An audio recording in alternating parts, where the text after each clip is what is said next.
Hello everybody, it's me, GhostCritic. It's Wednesday, it's a new comic book day. Welcome to you all out there in comic book land. I've got a nice stack of 8 comics to show you that were on my pull list this week. But before I do, just a few short messages. If you've only just started watching this channel as per this video, then you've been missing out on my comic book Christmas countdown.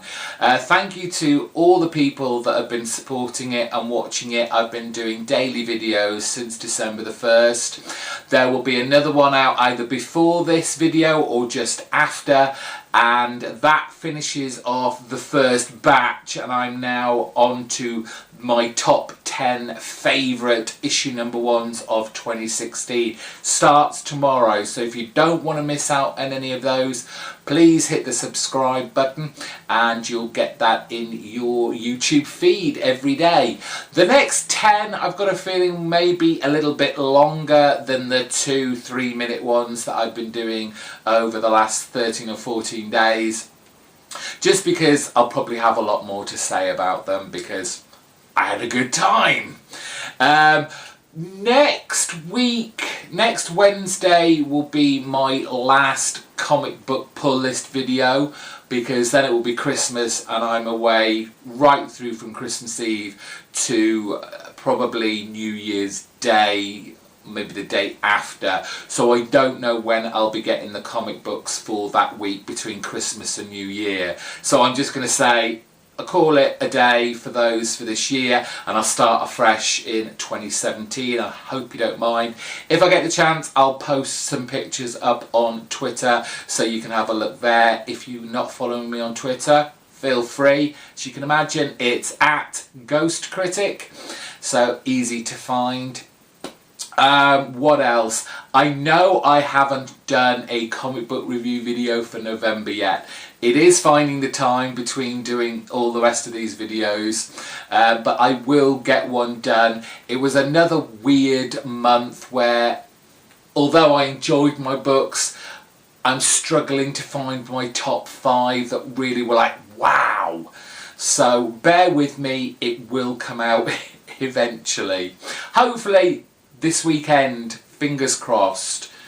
Everyone cross their fingers. And I think that's it that I need to remember to tell you about videos and what's happening in the next few weeks. Thank you to Scott Wakeling, who subscribed to me over the last 7 days. Again, if you don't know, if you subscribe to my channel in the next 7 days, and the next 7 days after that, because I'm taking a week off, you will get a shout out in my comic book pull list video. And if you do regular video uploads, I'll put a link to your channel in the description bar below and kind of point people your way, so you get some new visitors, hopefully some new subscribers. So now let's get on with those books that I picked up on my pull list. Now the first one, I was shown this last week, but I couldn't afford it. Couldn't really afford it this week either, but I didn't want to leave it in my folder for another week. And that's this little ditty. It's from David Hine and Shaky Kane, and it's I was going to say cobwebs then. Cowboys and Insects. And I know nothing about this. My comic book guy knows I love these two creators, and I always pick up these one-shots. They don't usually come in this small of a book, kind of the way they published it. I wouldn't have known it because it's come from a company called Floating World Comics. Usually, well, at least the past few series that they've done in the one-shots have come out on Image, and probably why I didn't notice this. So thank you to my comic book guy for picking me up. But it's another kind of retro-y, not even silver age, it's almost golden agey kind of look. It's kind of definitely that kind of retro hip art style that we're used to with Shaky Kane. But like I said, I know next to nothing about this. On the back it says, "Welcome to Bugtown, Colorado, home of big bugs and the men who wrangle them." There we go. And apparently it's a tale of tormented love, set in a world where nuclear tests have had a colossus effect on North America's insects. So it's going to be fun, it's going to be weird, but it's going to be good. From Aftershock Comics, we've got issue 9 of Black Eyed Kids.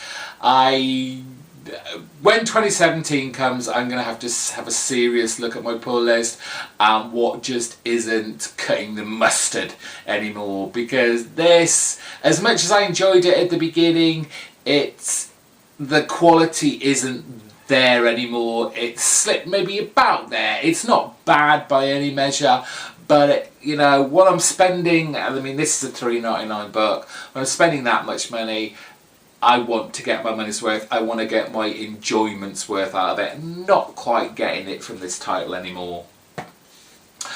One from Marvel, and that's Daredevil issue number 14. I love that cover. Charles Soule and Ron Garney giving us their interpretation of Daredevil. Again, this hasn't reached the heights that obviously Mark Waid and Chris Samney did, but it's still a great Daredevil story, and Daredevil is one of my favourite Marvel characters, so I'm happy to continue reading this and this new kind of villain character making art in the most macabre of ways. But yes, really enjoying that. Couple from Image this week, we've got Mark Millar and Greg Capullo's Reborn issue number 3. Now, I don't know if I was told this or I read it or I just saw it maybe on Twitter, but I believe this is only a limited run. This isn't like an ongoing, which surprises me, or maybe it shouldn't given that it's Mark Millar. But I just thought this would be a huge kind of epic saga length ongoing series the way they've set this up. But I could be wrong, but I'm sure I read somewhere that it's only about 6 issues long, which is in a way disappointing, but in another way it just means I can pick up something new once this has finished. But I'm really enjoying it. It's an interesting premise, this whole afterlife, going to battle, good versus evil, and obviously coupled with Greg Capullo's great art, it's just a great enjoyable read. I'm happy to have issue 17 of Descender, Jeff Lemire and Dustin Nguyen's sci-fi epic with robots. I just love this book. I love the style, I love the concept, I love the storylines. I like the way that Jeff Lemire has taken the time to really concentrate on just kind of single characters, but at the same time, he being such a clever storyteller, he's not only managed just to kind of concentrate on that character, but at the same time push the story forward. It isn't just a moment in time with this character that doesn't mean anything. Everything ties in, and we do seem to be coming to a head in this latest story arc. Please, if you've not had a chance to read Descender yet, get a trade, dive in and enjoy this wonderful sci-fi story.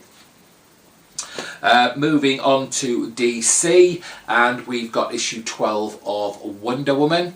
This, I believe, is a year 1 issue. The next one after this is the final part of year 1. I could be wrong.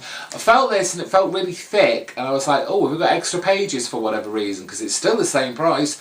But no, there's this dodgy Justice League versus Suicide Squad insert in there, and it's got all these pictures of all the characters. There's even Lobo there, but we don't, well, I don't care about that. Couldn't care less about Suicide Squad, but I do care about Wonder Woman, and Greg Rucka has been doing a great job on this book, bringing Wonder Woman away from the kind of mythology that was the New 52, the Greek mythology kind of side of it, and I guess making her a little bit more relatable and not down to earth, but you know what I mean. I do love this title very much, and one of the DC rebirths I'm glad I picked up and gave a chance, as I am with The Flash, which has the same deal. It's got one of those inserts in here, which makes, again, why it feels so thick. But liking this latest storyline where they've been kind of transported to another world, and Shade is Shade is involved in this now. And just a really good book. Love the art style. I don't really care which art it is from week to week. I know that's troubled some people, but I think they've both got their own styles. One is slightly stronger than the other, but I'm still enjoying the heck out of this. Really, really am. And finally, the creepy psychological mess, but good mess, that is Clean Room from Vertigo, issue number 14. You just don't know where this book is going to go from issue to issue. Who are we meant to be supporting? Who is the good guys? Who are the bad guys? I don't know anymore, but I'm loving it. Gail Simone just doing a fantastic job on a very nostalgic feeling Vertigo title. But that's it. They're all my comic books this week. Thank you for watching. Let me know what you've been picking up in the comment section down below. Not a lot was out this week that I could say. I think it's winding down because of Christmas. Not so much new stuff coming out now, but maybe I'll miss something. But let me know anyway. Give this video a big thumbs up and subscribe if you aren't already, because I love to hear and see new people. So until next time, whenever that may be, tune in and I'll see you. Bye bye.